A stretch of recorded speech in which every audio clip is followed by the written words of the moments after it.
आज का जो विषय है, हम हिंदी शिक्षक बने या ना बने। हम मतलब कौन जानते हो? आप लोगों ने।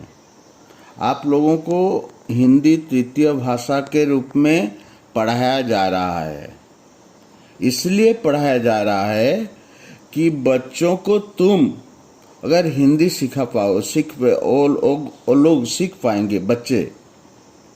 कल आप शिक्षक बनेंगे तो बच्चों को अगर हिंदी सिखा पाओगे तो वही बच्चे वे अपने दैनंदिन जीवन में कभी हिंदी की शब्द आए, हिंदी की कोई लेख आए तो वो बच्चे उसको पढ़ सकेंगे। और अगर ये राज्य छोड़कर, ये प्रांत छोड़कर दूसरे प्रांत में जाए और उसे अन्य कोई भाषा मालूम नहीं है, तब भी वो इस हिंदी भाषा की सहायता से अपना भावों को व्यक्त कर सकता है।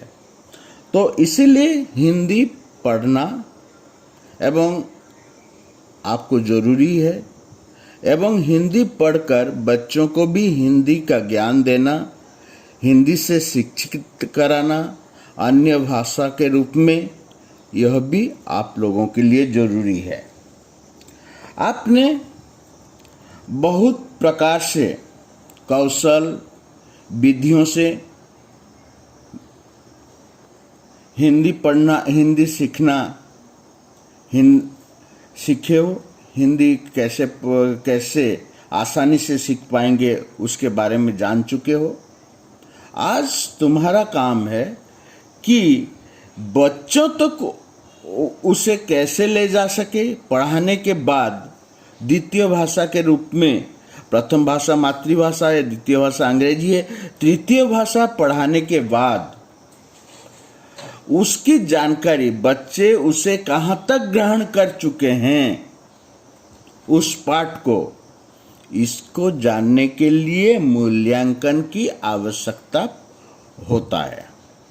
तो इसीलिए कैसे तुम बच्चों की इस हिंदी भाषा का कहाँ तक वो बच्चे सीख पाए हैं, इसको जानने के लिए मूल्यांकन और परीक्षण, इन दो प्रक्रियाओं के माध्यम से तुम जान पाओगे बच्चों के बारे में कि वो हिंदी कहाँ तक सीखे हैं। अगर नहीं सीख पाए हैं तो उसे कैसे दोबारा प्रयास करके उसे सिखाना है।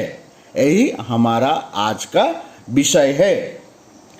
तो आज का जो विषय है, भाषा मूल्यांकन और परीक्षण। भाषा का मतलब है हिंदी भाषा का मूल्यांकन, क्योंकि हमने बच्चों को पढ़ा चुके हैं।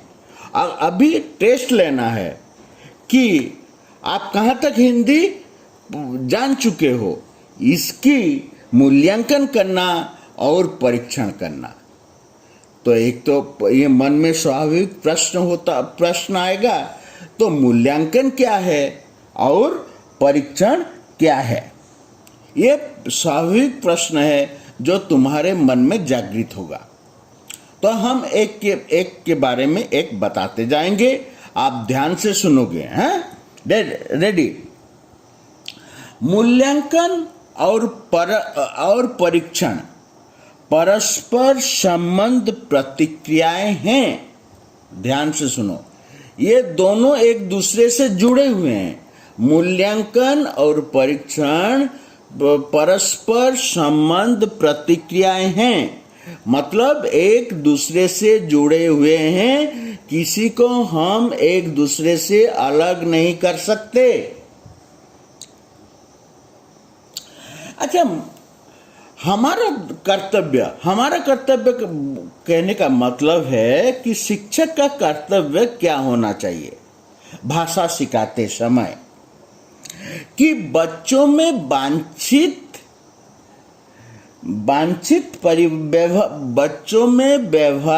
बच्चों के व्यवहार में वांछित परिवर्तन करना ही एक शिक्षक का धर्म है। तो भाषा सिखाते समय हमारा टॉपिक है, हमारा हिंदी भाषा से साथ जोड़ा हुआ है, तो हमारा जो संबंध जिससे हिंदी से है, उस भाषा को पढ़ाते समय एक शिक्षक का उद्देश्य यह होना चाहिए कि छात्रों के व्यवहार में वांछित परिवर्तन करना। छात्र उस विषय में मतलब भाषा सिखा रहे हैं, तो उस भाषा में कहाँ तक पारंगम हो चुका है, कितना निपुण हो चुके हैं, इसके जानने की कौशल को अर्जित की है। और भाषा सीखने की जो कौशल है, हमने क्या क्या कौशल के बारे में पढ़ा है ना, 4 कौशल के बारे में पढ़ा है। क्या क्या है वो? भाषण, श्रवण, वाचन, लेखन। इन कौशल को कहाँ तक अर्जित कर चुके हैं बच्चे, उसे जानने के लिए इसके विवेचना की प्रक्रिया को, इसको जानने का प्रक्रिया को, किसको? कि भाषा कौशलों के बारे में बच्चे कहाँ तक जान चुके हैं, इस विषय में जानने के लिए हम जो प्रक्रिया को अपनाते हैं उसे अधिगम मूल्यांकन कहा जाता है। मूल्यांकन अधिगम, इसका अर्थ है कहाँ तक ज्ञान प्राप्ति कर चुके हैं, भाषाई कौशल को कहाँ तक वे कंठस्थ कर चुके हैं, कहाँ तक समझ चुके हैं, कहाँ तक व्यवहार में ला सके हैं। इसको जानने के लिए हमें अधिगम मूल्यांकन के द्वारा बच्चों को ज्ञान की निपुणता के बारे में जान सकते हैं।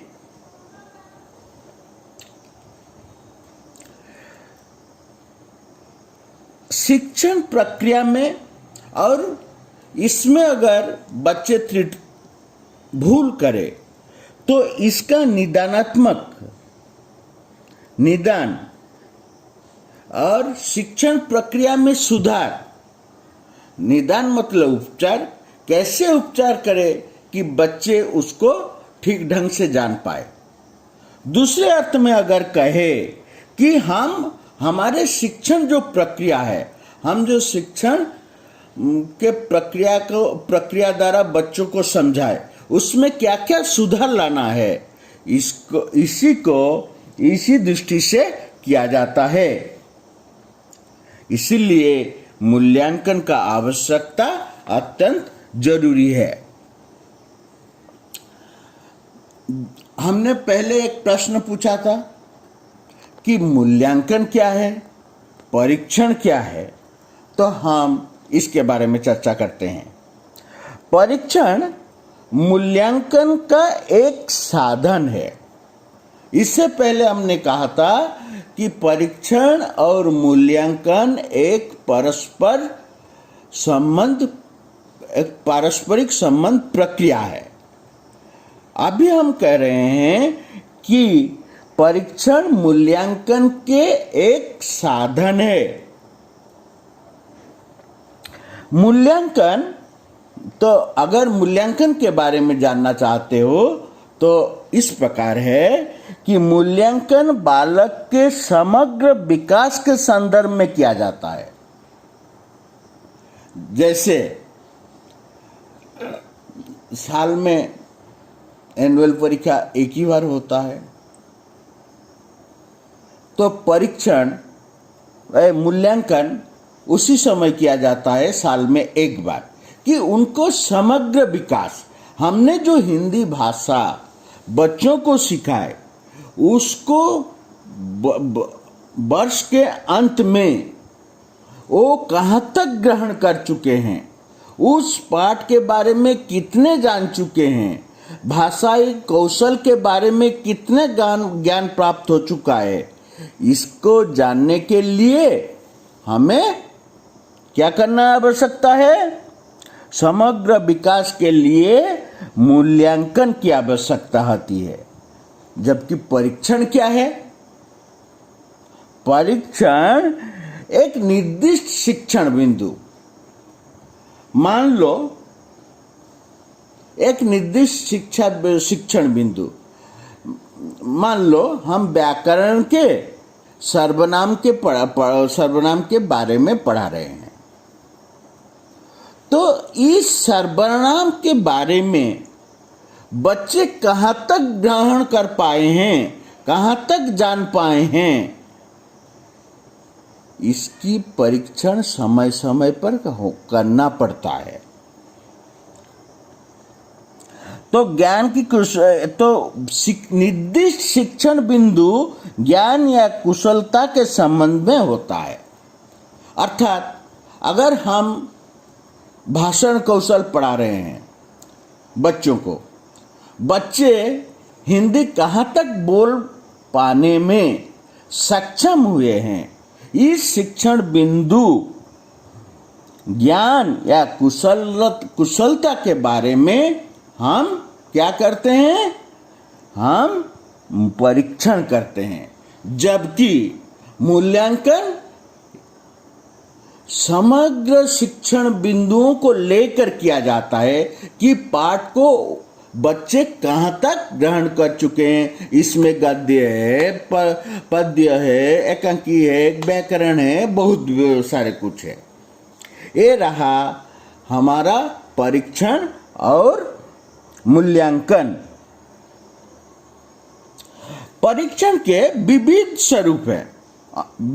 परीक्षण को भिन्न भिन्न स्वरूपों में बांटा जाता है, जैसे निबंधात्मक, वस्तुनिष्ठ, लघु उत्तर, कौशल परीक्षण, उपलब्धि परीक्षण आदि की सहायता से समस्त शैक्षिक प्रक्रिया का मूल्यांकन संभव है।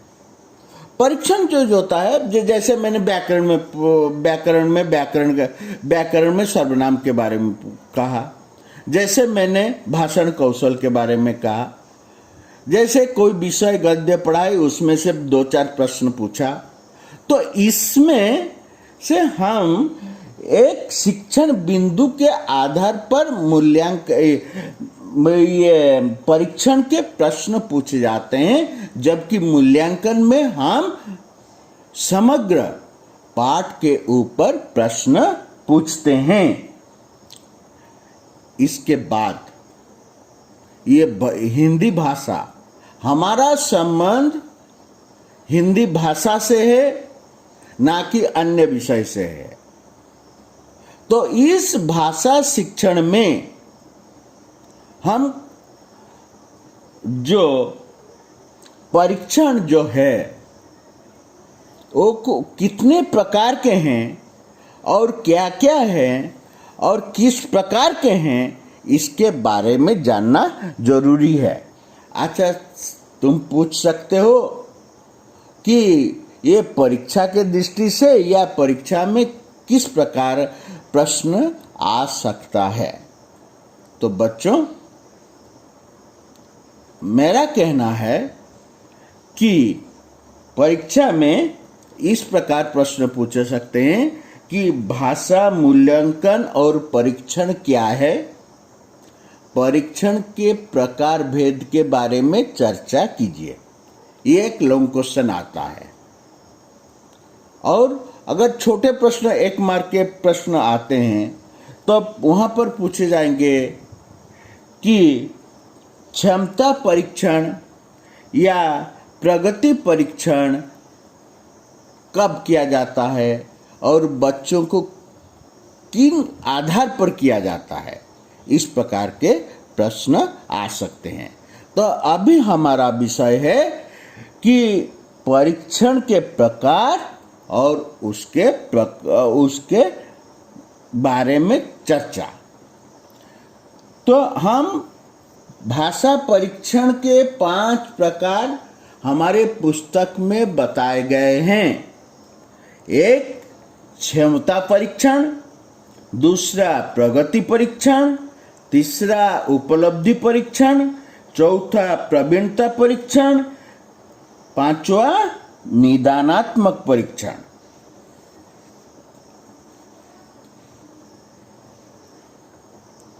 तो एक एक के बारे में हम अभी चर्चा करते हैं। क्षमता परीक्षण क्या है?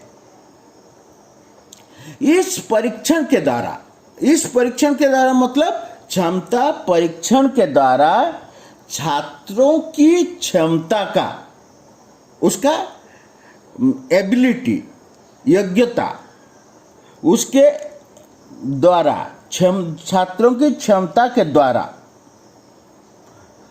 संभावित कुशलता का परिचय मिलता है।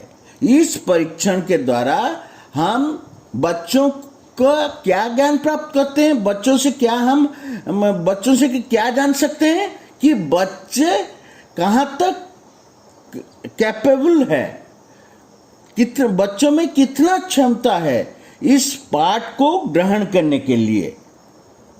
इसको जानने के लिए हम बच्चों में क्षमता परीक्षण करते हैं।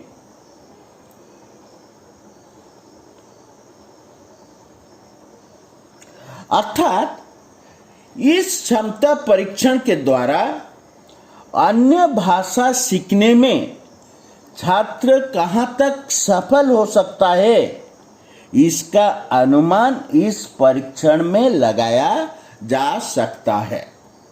समझ में आया? मैंने पहले कहा कि बच्चों में कैपेबिलिटी अर्थात बच्चों में क्षमता कितना है, उसको जानने के लिए शिक्षक बच्चों में इस परीक्षण का सहायता लेते हैं, जिसके द्वारा बच्चे जब दूसरे विषय मतलब दूसरे भाषा अर्थात हमारा भाषा हिंदी भाषा सीखने में कहाँ तक सफल हो सकता है, वो सफल होंगे या विफल होंगे, इसको जानने के लिए हम क्षमता परीक्षण करते हैं। समझ में आया? ठीक है, आगे प्रगति परीक्षण। बच्चे को हम क्षमता परीक्षण के द्वारा जान गए कि वो हिंदी सीख पाएंगे। तो बच्चों को कक्षा में हम बैठा लिए, उसको बैठाया हिंदी सीखने में, तो उसको हिंदी सिखाने में और बच्चे सीखने में क्या होगा, हम दैनंदिन क्लास में बच्चों को हिंदी पढ़ाते हैं। ओ से लेकर मात्रा तक, संयुक्त अक्षर तक, व्याकरण तक पढ़ा रहे हैं। उसके बाद गद्य पद्य आदि पढ़ाते रहेंगे। तो इस परीक्षण में शिक्षक छात्र के प्रगति का मूल्यांकन समय समय पर कर सकता है। जैसे अक्षर, हिंदी अक्षर के बारे में पढ़ा है, उसके बाद हमने उसके मात्रा के बारे में पढ़ा है, उसके बाद उसके संयुक्त अक्षर के बारे में पढ़ा है। अच्छा, इसके पढ़ाने के बाद हमें यह जानना, हमें मतलब शिक्षक को यह जानना आवश्यक है, अरे हम तो पढ़ा दिए हैं मगर बच्चे उसे सीख पाए हैं ना नहीं, इसको जानने के लिए हमें उसका परीक्षण उसी श्रेणी कक्षा में करना है, जिससे शिक्षक को पता चलता है कि बच्चे उस पाठ को कहां तक ग्रहण कर चुके हैं।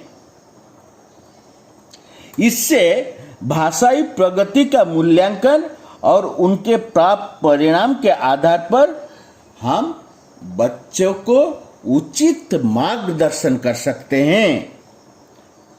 इससे छात्र का प्रगति मापन होता है। ये रहा एक संक्षिप्त विवरण। तीसरा, उपलब्धि परीक्षण। तो पहले कौन सा परीक्षण था? क्षमता परीक्षण, दूसरा प्रगति परीक्षण, तीसरा उपलब्धि परीक्षण।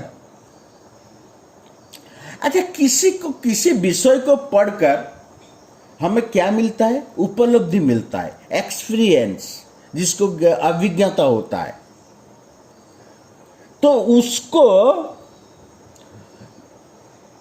हम जो पढ़ा रहे हैं, हिंदी पढ़ा रहे हैं, हिंदी की भाषा पढ़ा रहे हैं, इसका ज्ञान, उपलब्धि बच्चे कहाँ तक ग्रहण कर चुके हैं, इसको इस मूल्यांकन के द्वारा, उपलब्धि परीक्षण के द्वारा बच्चों की ज्ञान का मापन किया जाता है। अर्थात हिंदी भाषा बच्चे कितना ग्रहण कर चुके हैं इसका हम जान सकते हैं।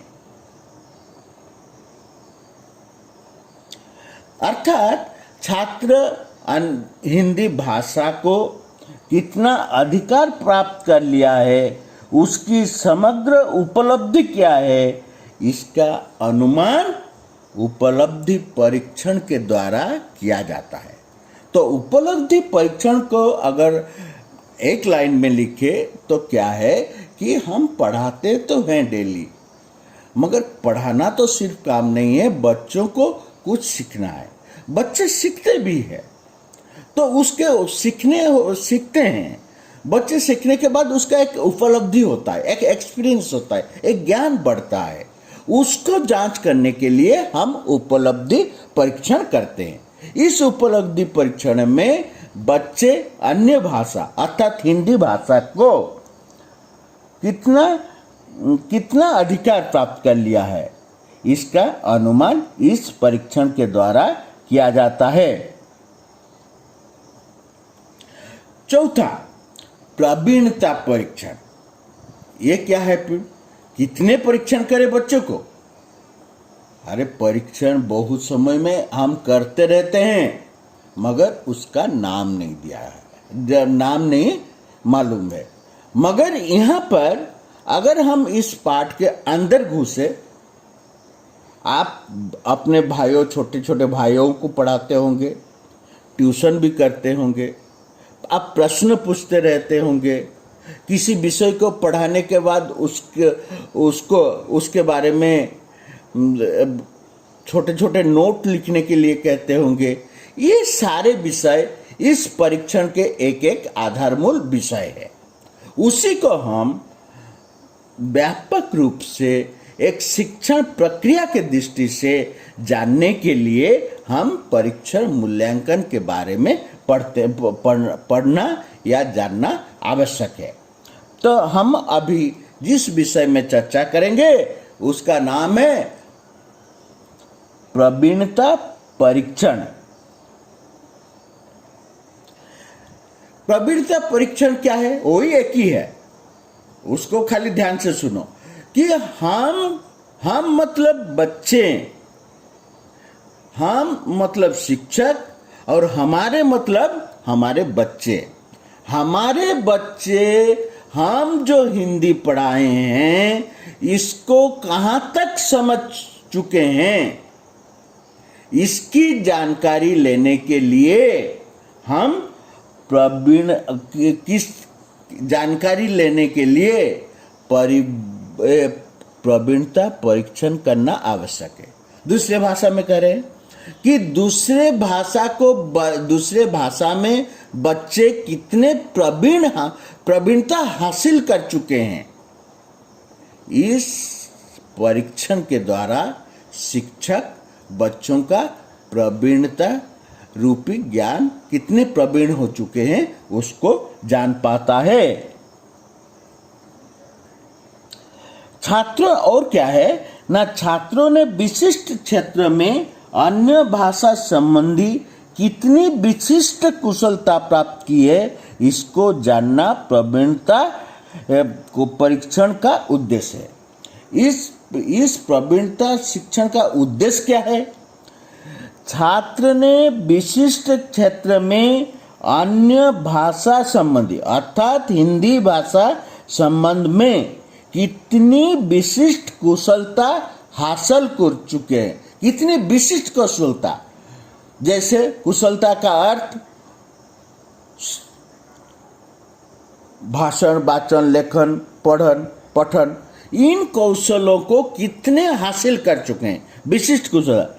इसे जानने के लिए हम प्रवीण का उद्देश्य है, प्रवीण परीक्षण का उद्देश्य है। अंत में जिसके बारे में हम चर्चा करेंगे, निदानात्मक। निदानात्मक क्या है? तुम्हें अगर बुखार हो गया है, तुम्हें क्या गोली दे करके तुम्हें उपचार किया जाता है, उसे कहा जाता है निदान। तुम्हारा समस्या का समाधान, निदान। तो उसी को कह रहे हैं इस परीक्षण में, अर्थात निदानात्मक परीक्षण में छात्र अन्य भाषा में कहाँ कहाँ कठिनाइयों का अनुभव करता है। अर्थात भाषा, हिंदी भाषा सीखने में बच्चे कहाँ कहाँ कठिनाइयों का सम्मुखीन होता है, कहाँ का वो सम्मुख होते हैं और कौन सी समस्याएं उत्पन्न होती है। वो बच्चे कहाँ कहाँ भाषा सीखने के लिए बच्चे कहाँ कहाँ समस्या का, उस बच्चों को कहाँ कहाँ समस्याओं का सामना करना पड़ता है और कहाँ कहाँ समस्याएं उत्पन्न होता है, इसका अनुमान निदानात्मक परीक्षण के द्वारा लगाया जा सकता है। और एक बार बता रहा हूं कि निदानात्मक जो परीक्षण जो है, हमारा तो संपर्क हिंदी भाषा से है, तो बच्चे को हिंदी सिखाते समय बच्चे हिंदी सीखने में कहाँ कहाँ उनको परेशानी हो रहा है, समस्याओं का सामना करना पड़ रहा है और कहाँ कहाँ नए नए समस्याओं का उत्पन्न हो रहा है, इनका अनुमान हम निदानात्मक परीक्षण के माध्यम से जान जाते हैं। तो इस परीक्षण के परिणाम के आधार पर निर्णय किया जाता है कि पाठ्यांश को किन किन अंशों को दोबारा पढ़ाना चाहिए और कहाँ कहाँ पुनः अभ्यास करना चाहिए और छात्रों को किन विशेष स्थलों पर सहायता की आवश्यकता है, जैसे उच्चारण, वर्तनी, संरचना तथा प्रयोग। इसमें हम उसकी आधार पर, समस्याओं के आधार पर उपचार करते हैं। इसी को निदानात्मक कहते हैं। तो निदानात्मक परीक्षण के द्वारा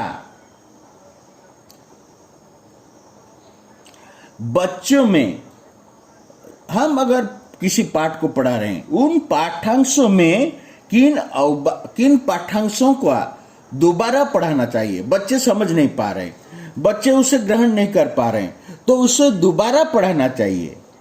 कहाँ अभ्यास को बार बार दोहराना चाहिए और किन विशेष स्थल पर उनकी सहायता की आवश्यकता होगा, इसके लिए निदानात्मक परीक्षण करना बच्चों के लिए एकांत आवश्यक है। आज का पाठ यही है।